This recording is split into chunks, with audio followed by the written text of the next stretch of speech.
माणसाच्या पाठीवरती लाठ्या काठ्या सोडते. जे दोन भाजपामध्ये महाराष्ट्रामध्ये आणि कर्नाटकमध्ये हा भाजपामध्ये किती विसंगती आहे मला पाहायला मिळत आहे. एक इशारा मी आणखी या ठिकाणी देऊ इच्छितो या शासनकर्त्याला की इथं मला शिवसेना प्रमुखांनी पाठवलंय, उद्धवजींनी पाठवलंय आणि मला आपल्याला सांगायला सांगितलंय की या ठिकाणी माझ्या मराठी माणसाला साथ द्याल, मराठी माणसाला उद्ध्वस्त करण्याचा प्रयत्न कराल तर यापुढे शिवसेना भाजपा जी दोस्ती जी मैत्री आहे महाराष्ट्रामध्ये ते आम्ही तोडून टाकण्याचं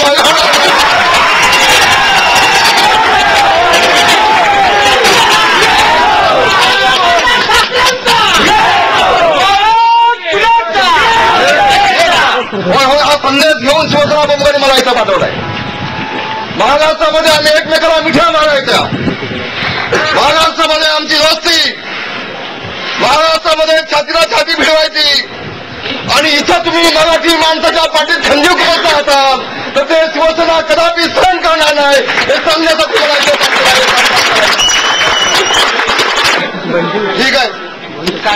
एक गोष्ट मला इथं सांगायला हवी बांधवांनो, आमचं मागणं काय 105 हुतात्मे कशासाठी झाले आणि आमच्या छातीवरती गोळ्या कशासाठी घेतोय. आमचं मागणं एवढंच आहे की महाराष्ट्रामध्ये मराठी माणसामध्ये आम्ही सगळी मराठी माणसं आहोत. 865 मराठी गावं आहेत, 865 गावामध्ये मराठी भाषिक जनता आहे. आमचं मागणं एवढंच आहे की आमच्या मराठी माणसामध्ये आम्हाला पाठवा. आम्ही काय चुकतोय तर आमच्या पाठीवरती काठ्या तुम्ही कशासाठी देताय, आमच्या छातीवरती गोळ्या तुम्ही कशासाठी देताय. काय चुकीची मागणी आमची आहे.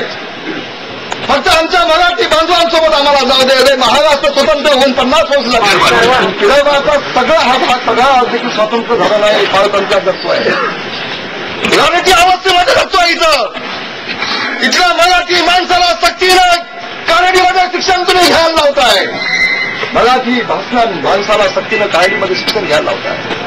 मी माहिती काढली मराठी अरे शेकडो नाही हजारो मराठी तरुणाला तुम्ही उद्ध्वस्त केलात, खोटा केसेस टाकल्या, खोटा हजारो कुटुंब आमची उद्ध्वस्त केली तुम्ही. कशासाठी चाललंय, कशासाठी उद्योग. मागच्या 50 वर्षामध्ये तुम्हाला या बेळगावमध्ये अधिवेशन करण्यासाठी तुम्हाला कधी सुचलं नव्हतं आणि ज्या वेळेला सर्वोच्च न्यायालयामध्ये केस जाते त्यावेळेला तुम्ही या बेळगावमध्ये अधिवेशन घेताय. हा कोर्टाचा अवमान आहे. पण ज्यावेळेला न्याय देवतेचा अवमान तुम्ही तुमच्याकडनं होत आहे ही न्याय देवता तुम्हाला कदापि माफ करणार नाही.